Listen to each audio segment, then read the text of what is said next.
right, live here. Let's see this. All right, let's get started. Hello, Smart Money Tree podcast listeners. Welcome to this week's show. My name is Kirk Chisholm. I'll be your host, and today I'm joined with Doug Hagerin. Hey, Doug. Hey, Kirk. Happy Friday to you. And for those of you all over the country, don't slip and slide if you're in the South, and if you're in the North, don't freeze to death. So. Yeah, it's gonna be. We're gonna get a foot of snow on Sunday, which is gonna be great. Minus 20 this morning in Minneapolis. They said the coldest place in America. I'm sorry, in the world today will be Ontario. Of course, that means nothing because Ontario is huge. And so is that north of me or is that over by Toronto? Big difference. But they said it could be up to something like negative 57 temperature in certain parts. Wow. Hey, enjoy. Yeah. Hey, you know what? It's a good segue. It just means the world needs more energy. You would think, Doug, but let's not take that energy road, and let's kneecap ourselves and try to make it a lot harder to get energy by going for the least efficient energy sources and that require batteries, which we don't have. Let's do that. Wouldn't that be a good idea, Doug? Kirk, that methodology is changing now that they need data centers. So the good news is that everybody's getting on board for energy these days. Yeah. All of a sudden. You know why? Because the tech bros need it. If the tech bros need it, it gets done. All of a sudden, climate change has disappeared. We're not talking about that anymore. Apparently, that's not an existential threat. And all of a sudden, all the regulations and all the stuff and all the salmon in the rivers doesn't matter anymore, Doug, because we need energy and the tech bros want it. We're going to get it. I have to say we'll move on from this because it's going to get. I'm going to say this one quick thing because I think it's really funny. Is last year they actually were surprised that the polar ice sheets actually expanded. They're like, we don't know how. Of course, we're talking about negative 56 in Ontario today. But the rhetoric that I heard this morning was, let's ignore that and look at the fact that it's 100 degrees down in Australia. So well, it's probably just because they actually measured it properly instead of trying to kick the, trying to nudge the numbers wherever they wanted them to go. It's kind of like, expect them to be accurate. You mean the government has accurate numbers? Yeah, I trust any number. We had this on the show, I think about a month ago, where we said, don't trust the numbers. There's a reason for that. You can't trust any numbers. Not only because, first of all, you can't trust government numbers because they're almost never accurate. You can look at the revisions to tell it's not accurate. But even then, even big data numbers from Microsoft, numbers from Philip Morris, whatever, you can't rely on these things as fact. The best you can do is say maybe they're directionally accurate, but you don't know that for a fact. Everybody games the numbers. So, what does that mean? Well, you have to find other ways to navigate the field if the numbers are being gamed. So I'm not going to get down this track because I wanted to talk about something today, which is what we're deeming it the run it hot economy.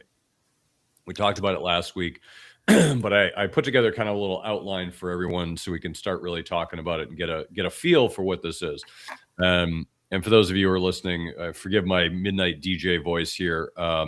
Midnight jazz had a little bug this week, so I'm sounding a little extra deep. But I wanted to saw some feedback and data that said that he needed to be more sultry to keep get more out of it. Need that sexy voice of midnight jazz, Doug. All right. All right. So let's kind of talk this through the framework because we're still at the early stages of this, but I suspect this is the way it's going to go. And if it is, then we're going to be leaning on this framework a lot. So you really need to understand it if you want to make a lot of money. I could tell you that if you've been using this framework in the last month, you've been doing very well.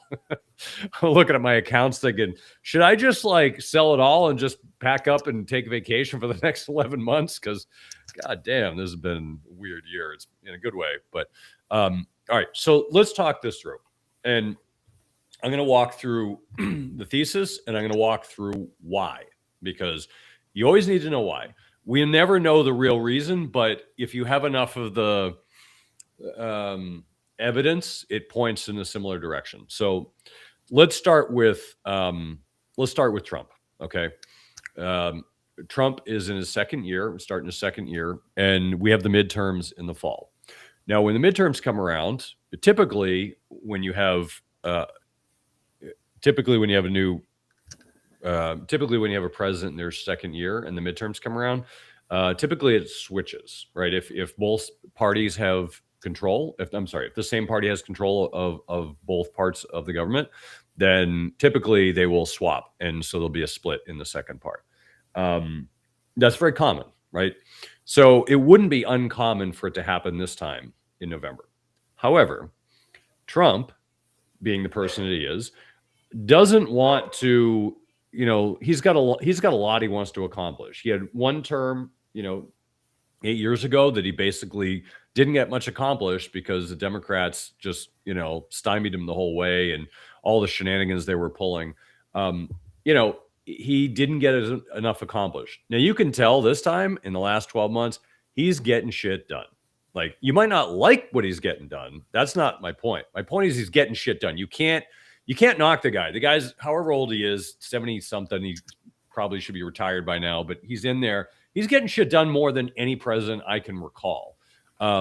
So he wants to keep getting shit done. He's got a lot in his plate, and I can tell he's got a lot that he wants to accomplish. So here's the thing. He needs to retain control in the midterms if he wants another 2 years where he can get shit done. So how is he going to make that happen? Well, if you think about the economy right now, we have the economy as what we're calling a K-shaped economy. We didn't come up with it, but a lot of people call it that, where you have the rich are getting richer and the poor are getting poorer. The rich are getting richer because asset prices are going up. Poor are getting poorer because expenses are going up and their wages are not. That's the K-shaped economy. So how does Trump flip that so he makes everybody happy? Well, he's got to keep the rich getting richer because everyone's rich, including himself. So, hey, how do you do that? You keep the asset prices going up. How do you help the poor? Well, the easiest way is to make sure that the gas prices go down. Lower travel costs, lower your gas prices. That would be a good thing to do. How about lowering housing prices? That would also be a good thing to do, right? You lower housing and you've got, rent and mortgages and all that. Well, that helps, right? Lowering inflation, the cost of goods and services, that helps. Stock market's going up. And my last piece is basically making people feeling good about themselves, making them feel good to be an American, right? Or at least the people who voted for him, right? Because the other people aren't. But the people voted for him. He wants to make them proud to be American. So he's trying to do things to make people proud of being an American, which makes them want to vote for him for doing that stuff. Like, those are the things that he needs to do. There might be some more, but he definitely needs to do those things. He needs to come through in his promises, which he is in many ways. If you voted for him for something, he's most likely already accomplished that thing. He's done a lot in the last year. So I imagine in the next 10 months, he's also going to do quite a bit more. So keep that in mind. Like I said, doesn't mean you have to like what he's doing, but he's getting stuff done. And he's accomplishing his wish list of what he's actually said he's going to do. So I give him credit for the fact that he's doing things he's laid out to do. I don't like a lot of the things he's doing, but that's not the point, right? We're not talking about whether we like the guy or not. We're talking about what he's getting done. So if that's the wish list, then what are some solutions? Well, here are some solutions he could have to solve this. Have an accommodative monetary policy, i.e. lower rates plus QE plus overspending and not balancing the budget, but overspending, just like we always done. The big beautiful bill, and whatever else they're gonna kick in there. Lower oil prices. We've already started to do that. What happens when you lower oil prices? Corporate earnings go up, right? Because all the trucking and stuff that goes into transportation, the cost of that go down. So lower oil prices equal higher corporate earnings, which means your stocks go up, which means corporate profits go up for people and companies. It helps small and mid-sized companies, especially. What's going on here? And then, and it should accelerate the growth of GDP. So the interesting thing is, if you look at what if we look at the run it hot economy, what that means is basically GDP is going to increase. It's going to be a lot higher than we're accustomed to. We're accustomed to like 2%, 2 and change. I could see it going up to 4 to 5%. Okay, maybe even higher. I also see inflation staying high. I don't see inflation going back down to low rates. I think it's going to stay relatively high. Um, and what that leads to is a time we call an inflationary boom. Okay. An inflationary boom is the best things during that are commodities, stores of value, real estate, cyclical producers. You don't want to own long-term bonds in that environment. But, during those times, you had like the late 90s, everything went up except for gold, but everything else went up. Actually, let me reframe that. It's not a perfect correlation because late 90s, everything went up except for commodities. Commodities didn't do as well. But there are times where if you look at like the 70s, right, the inflationary bust, this would be another part of that.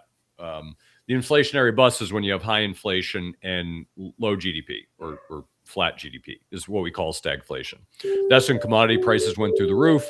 That's when, bonds lost a lot of money. That's when companies didn't do well.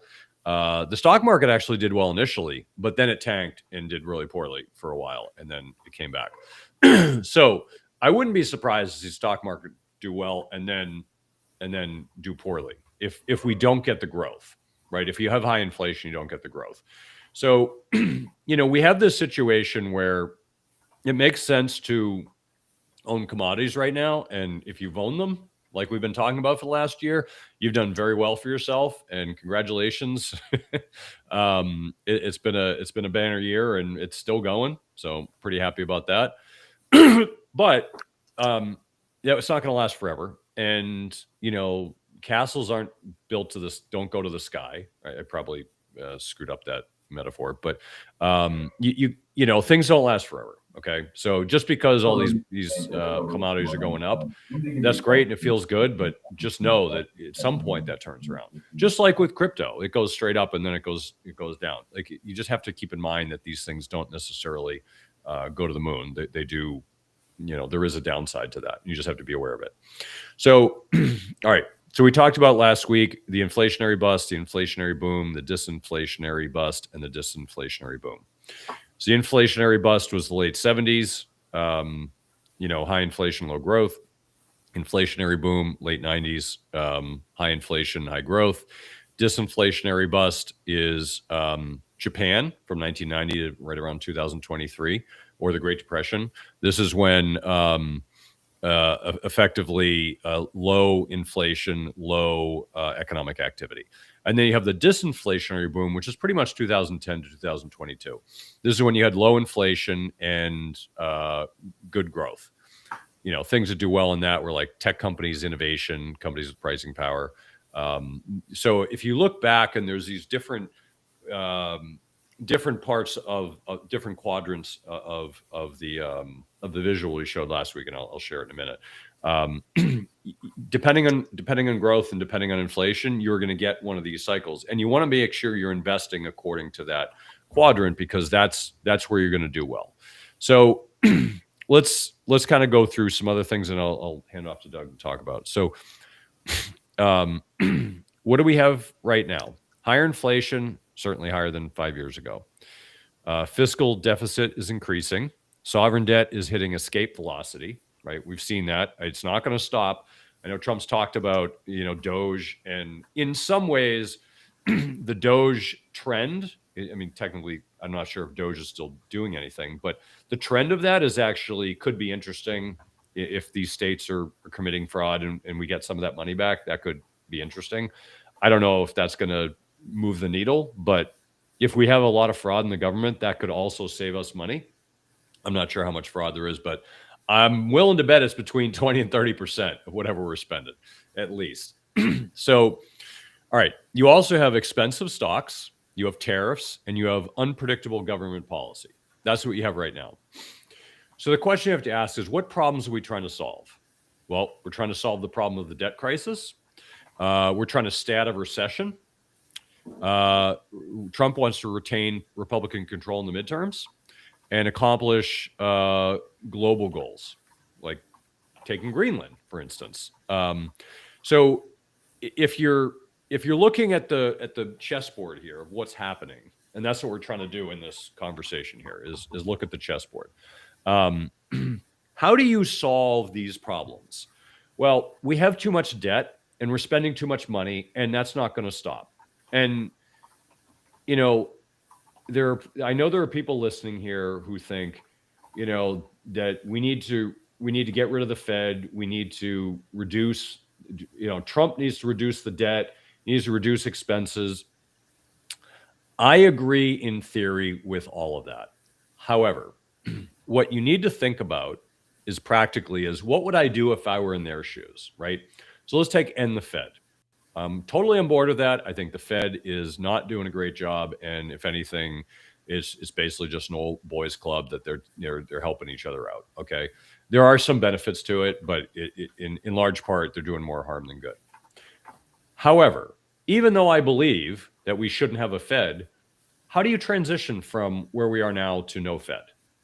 It would be a catastrophic change.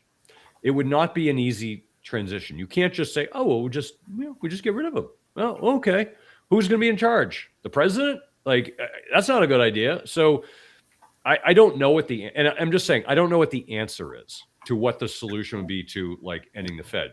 But you need to understand that there is a transitional period between what we have now and where we want to be, and that's really messy typically because it's already involved in our infrastructure quite a bit. So, if you look at a lot of debt, if you look at what happened with Doge and you got all these government expenses, everyone starts crying foul when you come after their money, right? And a lot of people depend on the government, and a lot of businesses depend on the government. Like, it's an interconnected thing. It's not a simple, just cut the cord and like see you later, just get rid of all this debt. So what the government has effectively done over time is if you have too much debt, you can handle it in one of a handful of ways. First way is through inflation, right? Inflation is what you try to do is you try to have inflation that is higher than the debt that's increasing, right? So you have a certain amount of debt that you can have, and then if it goes up, let's say 5% a year, you want to have at least 5% inflation, but ideally more than 5 because the inflation will devalue the debt. So so if you look at the 70s, we had inflation upwards of like 20%. You had like 30-year bonds at like 20% at one point. So if you have really high inflation, that debt just disappears really quickly because you just devalued it by 20% in a year. So inflation is a way to inflate away the value of the debt. Hard to do, but certainly possible. Another thing you can do is you can grow your way out of it, right? So the debt is always balanced. The income and expense are always balanced, right? Just like your own checkbook. So if you have higher expenses, you need to make more money, right? So it balances it out. If you make more money, you can spend more, right? So you can do more. It doesn't mean you have to. So the way that the government does is the same way. So they have a lot of debt. So what's the way to handle that, right? Because the interest expense keeps increasing. Well, the way you handle it is you increase the GDP. So you have more taxes can pay down the debt. So that is another way to do is grow your way out of it. Okay. A third way would be to default on the debt and just say, screw you guys, I'm going home and I'm not paying the debt. Right. And, that would be catastrophic for so many different reasons. And that is the worst thing you could do because no one would ever trust us again, or at least for another 50 years. You couldn't borrow money from anybody. And on top of that, we wouldn't be the global reserve currency and would destroy our economy. So pensions, 401ks, all zero if they default on the debt. So it's a problem, right? So you can't do that. And then the last one is revaluing assets, i.e. gold. Now, this was done before. It was done a few times, actually. It was done when they confiscated gold in the 30s, when they came in and said, hey, we need your gold. And they confiscated it, and then they revalued it. I forget what it was. It was like $20, and they revalued it to $35. But they revalued it. Okay, that's a way of not defaulting, but that's a way of causing inflation because you're causing your assets to go up way more than the expenses. They also did it in the 70s when Nixon closed the gold window. And so when you look at the valuations, what you're trying to do is you're trying to, so let's say gold, which is kind of happening right now. Let's say they decided we're going to revalue gold tomorrow at $20,000 as an example. Well, immediately our balance sheet looks great because we're valuing gold at like whatever it is, $50 an ounce. Well, it's really $20,000 an ounce. So all of a sudden we have a lot of assets we can use to pay down our debt, and our balance sheet doesn't look so bad. And I'm not saying it looks great, but it's something that can be done if people wanted to do it that way. Okay, it's just a methodology. So those are really some of the solutions. So if you think of the solutions that they've done in the past, it's been, hey, let's cause inflation. Let's cause inflation and inflates away the debt. Okay, that's fine in a normal environment. You can't do that right now because there's too much debt and inflation's high, but it's not high enough. So, and we're spending way too much and we can't control it. So the only other thing you can do is you can grow your way out of it. So high inflation and high growth leads to two things that are basically exponentially helping us with the debt. So growing the economy increases the income, and then you have inflation, which is decreasing the debt. So it's causing it to balance by shifting both levers. And that will help with the expenses. Now, it doesn't solve the problem of we can't control ourselves like a drunken sailor with our expenses as a government. That needs to be solved. But this solution can solve other big problems. So when we think about the run it hot economy, nobody's said this. This is kind of our naming that we came up with, but I'm seeing that this is the way things are going to go. Yeah, I've been doing this long enough to see the writing on the wall. Commodities have been out of favor pretty much my whole career, and the fact that they're in favor tells me that this is the way things are going. So you should see the writing on the wall. Like commodities are generally not the kind of thing that skyrockets like they are, and you see copper and you see gold and silver and uranium and all these commodities going through the roof. Metals primarily. It means something's happening. It's not because, oh, I wonder what's going on. No, there's something driving that. And so we're going to talk more about the run and hot economy as we go, but I wanted to at least lay out the framework for everybody so you understand where we're coming from, why we're talking about things like this.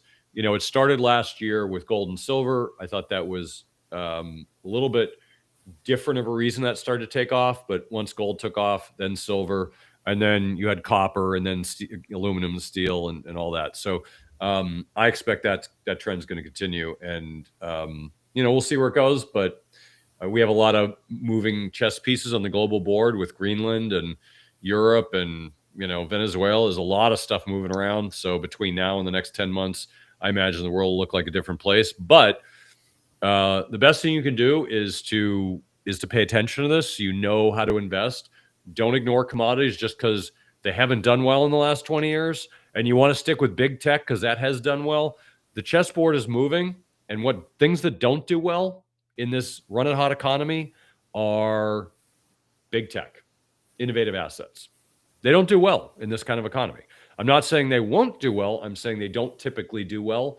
And since they're overvalued anyway, you might want to reallocate your portfolio a little bit to favor other areas that are doing well, and maybe lessen the favor of big tech, which if you've been in it has done very well for you. But the board, things are changing, and you want to make sure that you're aware of that, and you're not just clicking the same button over and over again because it worked for you in the past, because it's not going to work for you in the future. So anyway, what are your thoughts on all this, Doug?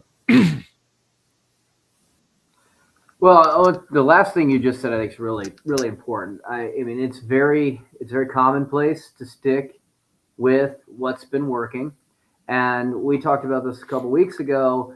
There is some risk of trimming stuff that's been working. One of the biggest issues of times is regret of traditional rebalance and cutting out the things that actually have the momentum. Because sometimes that momentum might continue on for years. And we saw that with big tech, and we saw that with emerging markets in the 90s, and where if we just trimmed and got out of it, your actual overall return ended up being significantly worse than it could have been.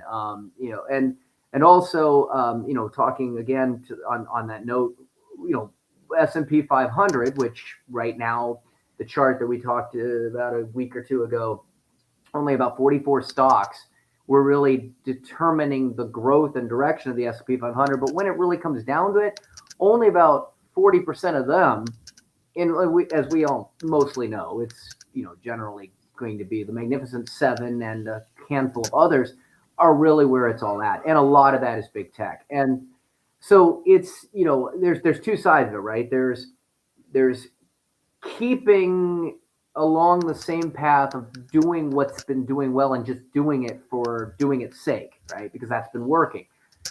There's also cutting it early and ending up in a scenario in which you've cut out of something that could have continued to work for you. So the balance here is actually doing your research, knowing what needs to be done, and really looking at the bottom line. You don't just get out of tech or the S&P 500 because you think, hey, it's expensive and now it's time to get away. You got to look at underlying forces that are going to either work as tailwinds or headwinds. And what you're saying here is, and what we're saying here is, we are coming into a situation in which there's a changing of wind. We're looking at basically this direction where what was headwinds or tailwinds for certain things are now going to become headwinds. And now is when you need to consider that adjustment. I mean, if we had said to jump into silver and gold 3-4 years ago, well, there was no forces creating tailwinds for those at the time to the degree that they are now. That would not have been the right time to necessarily just roll into those things because they were cheap, nor would it have been a good time to get out of big tech because it was expensive, right? But so there's a lot more data that needs to go into this. And again, why were we saying 6-8 months ago precious metals was a good time to get into it? Because the forces change. And we've seen some people that have really listened to that and done very well. Not that we had a crystal ball, but because there was these elements that indicated now was a time in which that was going to be better. So getting into things a little bit more granular, in terms of things you talked about, I want to start with the fiscal and sovereign debt. There's a big difference between the two. I mean, fiscal debt is structural. It's not cyclical. Sovereign debt functions on confidence, not solvency. Right. So governments, are implicitly choosing inflation over austerity because inflation is actually survivable politically. Inflation management, running it in modestly hot. It's, on the positive side, it reduces real debt burden. It avoids explicit cuts. It preserves nominal growth. But on the con, it punishes savers. It can break fixed income assumptions, and the repercussions of it can force households into more and more risk assets, and you can lose and erode trust over time. You talked about just defaulting on debt. This is one of the things you're hearing out there as well. How is Europe going to counter some of the rhetoric? If they're upset with America. Well, it sounds really good as a political talking point. We're just going to sell off those U.S. bonds. But the reality is they are very embedded in our government debt. And if they just were to do that, it's a self-fulfilling prophecy of disaster for them. I mean, European pension plans are built on the investment in U.S. government debt. Just sounds great to get rid of us. It isn't going to happen that easily. Now, it could systematically over time deleverage that. It's going to take a long time to do it. So, the financial repercussion of rates below inflation is you're going to have lower debt service costs, stabilized bond market short term. Longer term, though, distorting capital markets, penalizing conservative investors. You can run into asset bubbles, mispricing of risk. Tax expansion is another area they could look at. And this is the one that likes to get a lot of talk. It's predictable revenue. You know exactly what's going to come in, potentially, right? Because obviously, if it's expensive and there's tax issues at play, you might see if the economy unwinds, the taxes go down. But it's politically survival. It sounds great. But the reality is it creates middle class squeeze. You get reduced consumption, and that can eventually lead to slower growth and social resentment. So another area they could look at is spending constraint. Wonderful, great. Let's just cut all those costs, and that does potentially improve long-term sustainability. But and it can also signal discipline to the markets. But at the other end, it's politically dangerous, right? You're pulling stuff out that does inject capital into the markets, and that creates short-term pain. And again, if you're looking ahead at things like midterm elections, could be a political disaster. So all of a sudden you end up with electoral backlash, you end up with policy reversals. The bottom line is debt is managed through dilution in time, not repayment. Now I jump into inflation. There's headline versus real needs inflation, right? Because everybody's inflation's cheaper now. It's cooling on the headlines, but needs inflation like housing, insurance, healthcare, tuition, utilities, that remains elevated and potentially very destructive. You've got what are some options there? Wage growth tolerance. It can preserve household stability, it can reduce unrest, but at the same time, you could have secondary inflation, compress margins, end up with inflation persistence and lower productivity growth. So, what about subsidies? What about credits? There's another area. Well, again, those can lead to immediate relief, politically popular, but they can expand the deficits even further. They can distort pricing signals, and now the inflation can become hidden but not solved. So now you look at supply side, demand side. So supply side reform, that can be long-term price relief. You can have structural improvement, but it can be very slow. And again, politically complex, which doesn't allow it to really ever settle in because you have political turnover and people want to get reelected. So the repercussions is you get short-term pain before the benefit, and that's never good politically. What about asset inflation tolerance? That's something that's great for balance sheets. It stabilizes markets, but then you get the headlines of widened inequality. You get social tension. And at the bottom line of all of these is essentials inflation is redistributed, but it's not eliminated. Now we go into, okay, what about paying things down through Doge? You talked about that. State fraud, recapture.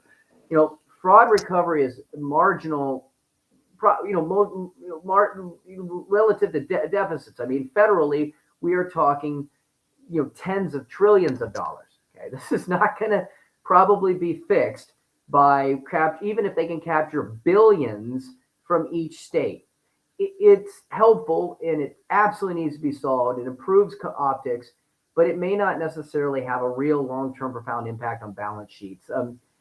Targeted audits are going to, have high return on investment enforcement and public accountability. But the reality is, in order to do those audits, Kirk, you got to invest in the teams to do it. So going after the money actually has a huge upfront cost of expense in order to be able to enforce them. And unfortunately, again, headline wise, you get political selectivity and sensitivity. So at the end, if you got to raise your costs to go after more, what kind of net impact do you get? If you automate and you redesign systems, then you can certainly have impact on preventing fraud upstream. You could scale it efficiently, but now you run into job displacement and high upfront cost and labor disruption. So what if we go back and just try to simplify everything?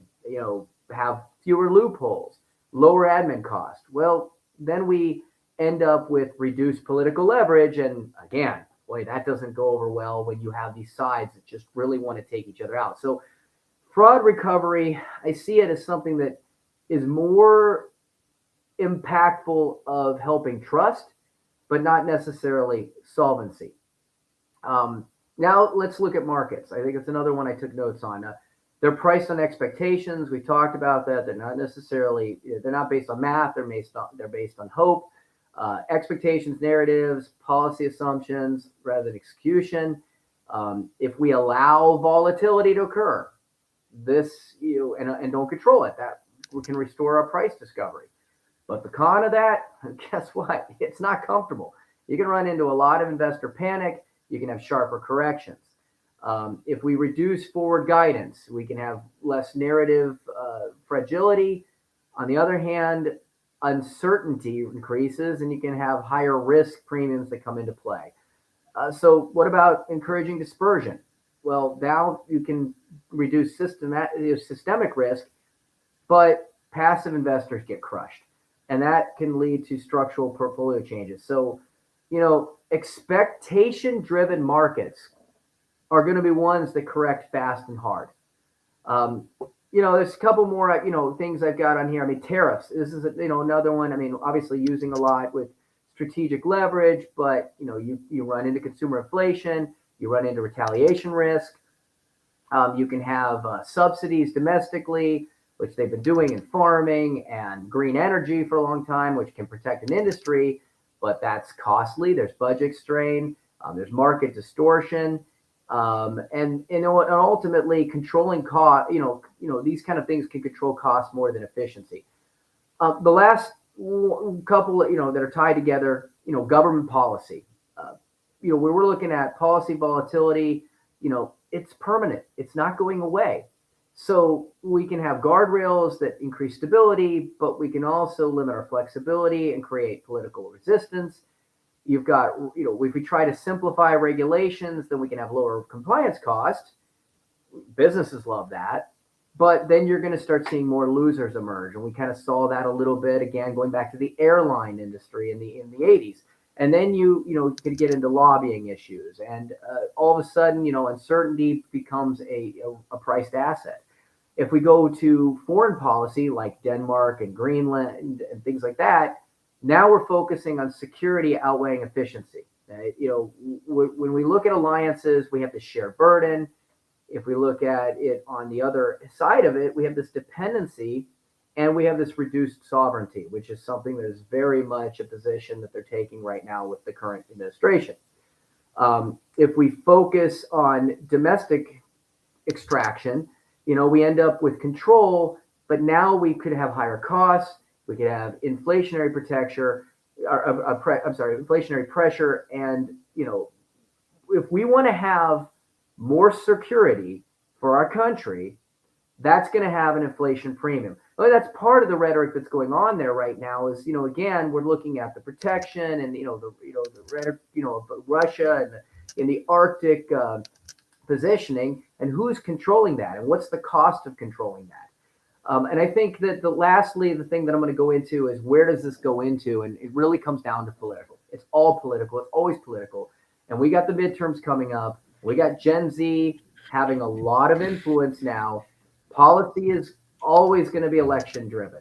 Gen Z's pressure there is going to accelerate intervention. So if we look at real options, if we redistribute, which is certainly in the news, great. Pros are the stability, but on the other hand, we have resentment, and ultimately a major repercussion of that is you just start to see capital flying.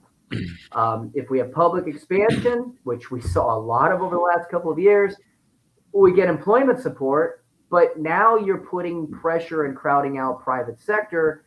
You're having potentially long-term impact on productivity. And, now you run into, the key of how do we get political stability?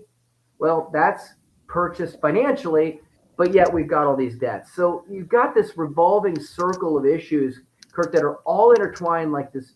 There's different kind of webs, right? You've got orb weaver spiders out there, beautiful webs, very well structurally designed, ornate architecture. And then you got the black widow that lives in a cobweb. It's a massive webs going in all different directions. And to a degree, what we're dealing with here is a little bit of both. They're trying to make it look like this beautiful orb with the dew and the rainbows and the sunlight. But at the end of the day, you've got a massive webbing that right in the middle is this spider that can have a pretty powerful web. So I want to get into some statistics, some metrics here, because as we kind of get close to wrapping up this month, I want to talk a little bit. This month's been crazy in a good way, assuming you were following some of the stuff we said. So I want to go over some things just to keep in mind. So the first one is monthly seasonality. January, December are typically great months. February, not so much. And February, the average return is not terrible because it usually is a February dip, followed by a rebound. So it's not usually like September where you have some crashes in there, which can get a little crazy. But February is typically not a great month. And given the fact that we've had such a great January so far, just cuckoo for January. I mean, if you're in some of the metals, you're up double digits in 1 month, and you almost want to just like cash it in and say, all right, I'm done for the year. But February's coming up, and you should expect that maybe things don't always go as planned in February. I also want to point out some things. These are basically sector weights in the S&P 500. I'm not going to spend a lot of time on this, but I did want to point out the fact that technology is a huge part of this, and the smallest one, energy. Energy is 3% of the S&P 500. 3% for something that everybody needs. Without energy, we don't have lights on, we don't have computers, right? And it's only 3% of the S&P. There's reasons for that, but you should just keep that in mind. I think energy might start to break out this year. I'm not sure I'm seeing it yet. And frankly, if Trump is suppressing the price of oil, then it may not, but just something to keep in mind. I'm watching it like a hawk. I'm not sure that it'll be low through the entire election, but I think for at least part of the year, it's going to remain low, which should help earnings. But that being said, I'm watching it like a hawk. I'm not convinced yet it's breaking out, but we're starting to see some signs. Here's the performance as of last weekend. I just saw this and I was like, oh, this is pretty good. You could just kind of see certain areas that things are doing well. Small cap, mid cap have done well so far. I mean, mid cap, small cap up 6-7%, and this is in the first 2 weeks. This isn't even in the third week. They're up even more. Gold, I mean, silver's up 25% in the first 2 weeks of the year. That's a little crazy. And so, if you're kind of looking through this, energy, consumer staples, industrials, materials, Mexico, Japan, Israel, emerging markets. Okay. So I point this out, not that, these are special, but if you look at the first 2 weeks of the year, what typically happens is people are rebalancing their portfolios based on what they expect for the year. It's just kind of like when Trump got elected, right? He gets elected. What are the best performing assets? Financials, technology, and materials wasn't up there yet, but financials did really well. You know what? Financials did really well last year. So go figure. I think as you're looking, I mean, you look at, it was up 14%, not the gangbuster. Industrials actually up after he got elected too. I shouldn't say they definitely did well, but the best performers did well, like in the first day after we found the results out. So the first 2 weeks, what are the best performers? Well, probably the ones that are going to be good performers this year. So you might want to mark this. It doesn't mean this is a guarantee that things are going to do this. Is not what I'm saying. I'm saying these are things you should watch for. Look at these areas, put them on a watch list if you weren't before, and say, oh, I wasn't thinking of that. Let me look at this. That's how I look at things like this. It's on a watch list, right? Kind of like if you do something weird, you're on a watch list. Here's a Magnificent Seven this year. Not very good. Not very good at all. You have, out of the 7, you got 5 of them that are negative when the whole market's up virtually. I mean, look at this. What is actually down this year? I mean, I can't even, short-term treasuries is down, and natural gas and, communications. I mean, pretty much nothing is down. India, Euro. I mean, nothing's down, right? Everything's up. And yet the big Mag 7 that have been leading it all for years, they're down by quite a bit in the first 2 weeks. What should that tell you? Maybe things are changing. Times are changing. We are rotating. I know a lot of people kind of have had a framework for the last 15 years of it's risk on or risk off. It's Mag 7 or nothing. It's Mag 7 or defensive. We're actually in a rotational economy right now. And if you don't know anything about rotational investing, right, because it hasn't been in favor for like over a decade.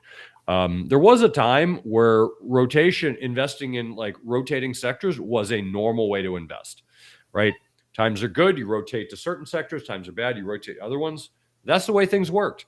Not anymore. Mag 7 or bust. So you might want to reconsider the fact that you're Mag 7 or bust, because you're going to miss. If you're not in Mag 7 right now and you're in cash because you're waiting for them to rebound, you might miss the bull market going on in everything else. So I only point this out just to prove my point of what I said before, is that when you're in a different frame, the performance changes. Now, granted, these are all expensive, but still, everything else is doing well. Why wouldn't these do well? Well, it's because money is flowing out of these areas and into other areas. International. There were economies that did 40% last year. The S&P didn't even do 20. So it did 17. Things did more than double. And many international markets did better than the US. So you had commodities do great. So if that's happening, why are you continuing to invest in things that are out of favor? Well, it's probably because you've been in the habit of doing it and they've treated you so well. So if that's the case, you one of the biggest challenges in investing is saying, how do I know when I'm wrong? It's really the hardest thing you could do. How do I know when I'm wrong? And am I willing to admit that I'm wrong? I've talked to a lot of people that are like, well, I've been in Apple forever and it's been treating me well, so I'm going to stay in it. That's dumb. Like, I get it. I'm not saying they're dumb. I'm saying the thinking is dumb because you're basically closed-minded to the fact that things can change. We all do this, right? It's not to that person or people. Everyone does this. I do this, right? It's called fixed mindset. You're unwilling to change your opinion. And that can harm you when it comes to investing. You need to be open-minded about the fact that the markets can change. And right now they are. Here's some other ones. Here is the indexes. Here are the indexes. Year to date, best performers, micro cap and small cap are the best performers this year, right? S&P 500 is up 1.43. Russell 2000 just shy of 8%. Maybe you want to check out another area. I don't know. Maybe you should open your eyes to other opportunities that are out there. So for all of those of you who had a thing and you did that thing for a long time and it worked, go back and reassess. We talked about this in December. Go back and reassess everything. Reassess what you should be doing, how things work. Reassess what's working, not, and whether you should sell or keep it. And the last one, this is just like sectors and industries. I mean, alternative energy, oil service, 15% in 2 weeks. Aerospace defense, gold miners, nuclear, home builders. All these things are up double digits. Basic materials, semiconductors, double digits in 2 weeks. And so, what are you in? Are you in these things, or are you in financials, healthcare, technology that are doing crickets? So I just want you all to keep this in mind. Lastly, this is the NASDAQ. Tends to do a little bit better in February than the S&P, but not a lot better. So I want you all to start thinking about what this means for your portfolio. Are you in line with what the market is doing? Or are you trying to move the market by saying, this is what I do, I'm just going to wait until it, or you try to will the market to do your wishes? Believe me, I've tried. The market does not go where I want it to go, okay? You have to follow the market. It doesn't follow you. The next week, we're going to go over some of the bonds, the trends in bonds, because there's actually a lot of crazy stuff going on in bonds, and we want to keep track of that because that will also dictate what happens with stocks. So, Doug, we're at 2:00 here. You want to wrap it up? Take us home? Well, for those of you that aren't on the East Coast, it's not 2:00, it's 1:00. But I will say this. We're all on the East Coast, Doug. That's the only time zone that matters. Well, yes, exactly. So for the rest of you, I guess we don't. Center of the world, Doug. Hey, here's the one thing you just touched on bonds that I think is really important is, and we're not going to get into it deeply, but watch Japan. There's watch Japan. That's why we're waiting until next week. It's too big of a topic. It is too big of a topic, but for those of you that want to do advanced research, watch Japan. It does not get enough of a look, and we'll just leave it at that. I'm going to come out and finish out today. If I was going to summarize it, I would say structure going forward is absolutely going to beat the status quo. When you take a step back and you look at this environment, one thing is very clear. It is not just a challenge for the average households anymore. In many ways, it can actually be more dangerous for the affluent and wealthy. Things are more expensive to begin with generally, and there's a lot less there at the bottom available to hold you up. And this is especially going to be true for those born after the start of Gen X and into the older millennial years. And for context, that's going to be around the mid 60s through the mid 80s. That 20-year window is really highly impacted because this is the group that is now looking right on the cusp of some of the highest earning years, peak earning years, but also in this pressure point of the cycle, peak responsibility, peak exposure, aging parents, kids heading into or out of college. You've got mortgages, businesses, equity compensation. You've got concentrated portfolios. Listen, unlike any earlier generations, you really don't have the luxury of time to recover from those major mistakes, but you still have too much runway left to gamble with income. And for years, passive investing did work because there was a narrow group of stocks that carried the market. But we're now in a rotational economy. Capital is moving, leadership is changing. The bull market is no longer just going to be the Mag 7 most likely going forward. Again, that's what it looks like. And it's also not evenly distributed. Ownership without intention, that is becoming a greater increasing liability. And the data absolutely confirms this. So when you run a full analysis, and I'm going to use one methodology, Fama French, and you look at that in the S&P 500, and I talked about this a couple weeks ago, starting in 2000, most portfolios didn't actually fail because the returns were poor. They failed because they ran out of money under traditional assumptions. Again, under that methodology, they ran out as early as 2018. Even a classic 60-40 portfolio nearly broke and would have very little left today under real world sequencing risk, real world inflation and income demands. And it wasn't conservative or flexible enough when protection mattered. And it wasn't able to adapt when markets rotated. And that's going to end up being the real risk right now for anyone listening. It's wealth without structure. And this is why, more than anything, you need to have clarity more than performance. Before returns, before predictions, before headlines, you're going to need to clearly see how your financial life is going to fit together. That means looking at income sources, growth assets, protection assets, taxes, college obligations, and legacy goals. All of it together, one picture. Because without that clarity, you're literally just managing accounts. You're not managing any outcomes. And from there, income planning is going to need guardrails, not just projections. Knowing when capital must be protected, what can rotate within the markets, and what cannot be exposed to bad timing. That's how you're going to avoid setting and selling at the wrong moment, or sacrificing future incomes to solve a short-term problem that is going to inevitably happen. So asset rotation is going to matter more than asset selection during this kind of economy and this time in your life. It's not chasing what's hot, but it's deliberately positioning as these regimes change. And that's how you're going to move away from blind passive exposure without trying to actually outsmart the market, which is impossible. So for those born in this window, more than anyone else, look at your date of birth. This phase isn't about swinging for the fences. It's not going to be about what can I make in the markets. It's going to be about making sure that wealth is going to actually last, that income holds up under stress, and that options stay open. It's going to be important no matter what the markets are, whatever inflation is, whatever policymakers do next. Markets are going to rotate, old assumptions are going to break, and plans with structure and guardrails are going to endure.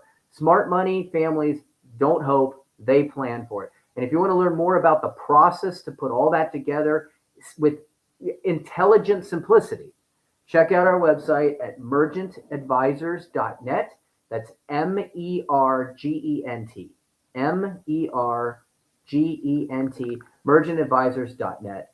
And look forward to answering any questions that you might have when you start to look at how there might be gaps in that for you. Awesome. Well, thanks for joining us, Doug. That's the show for this week. Thank you again for joining us on Money Tree Investing Podcast. My name is Kirk Chisholm, wealth manager of Innovative Advisor Group. We don't just manage your wealth, we make your life better. You can find more about me at innovativewealth.com. And of course, you can find me every week here on the show. Please remember to subscribe to the podcast and the podcast app of your choosing. You can also check out the show at moneytreepodcast.com. On the website, you'll have access to the show notes, resources, and the archive shows. Please check out our YouTube channel. When you're there, please subscribe and leave a comment. Lastly, please leave a shorting and comment on the podcast app of your choice. Don't forget, do your own research. This show is for informational use only. We're not telling you what to think, merely how to think about investing. We're also not selling any products and services, so do not consider this advice. If you have any problems with the show, I blame Putin. Please send me an email to express your feelings. If you're seeking financial advice, talk to an oracle or a fortune teller, or maybe just a licensed financial advisor. I'm one, but as I said earlier, I'm not selling anything. but I'm easy to find. Have a great week ahead. And remember, no one will care about your money like you do. So invest in your life.